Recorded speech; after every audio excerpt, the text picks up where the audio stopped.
Gas सिलेंडरचा स्फोट होऊन कल्याणजवळील मोहने परिसरात सकाळी 6:30 वाजेच्या दरम्यान साखर झोपेत असताना मोठी दुर्घटना घडली।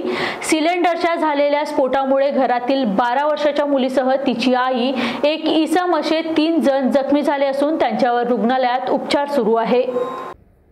कल्याणजवळील मोहने परिसरात वास्तव्यात असलेले अनिता जाधव, तिची मुलगी मोहिनी जाधव आणि विजय तांडेल अशी या घटनेत जखमी झालेल्यांची नावे आहेत।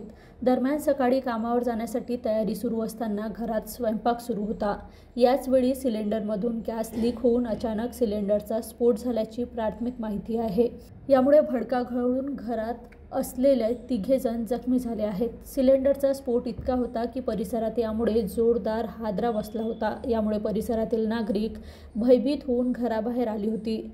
दरम्यान या स्फोटामुळे घरातील साहित्याचे मोठे नुकसान झाले आहे। तसेच घराचा दरवाजा देखील तुटून दूरवर पडला होता। यात अनिता जाधव, मोहिनी जाधव व अन्य एक इसम जखमी झाले आहेत। त्यांना लागलीच रुग्णालयात उपचारासाठी दाखल करण्यात आले आहे।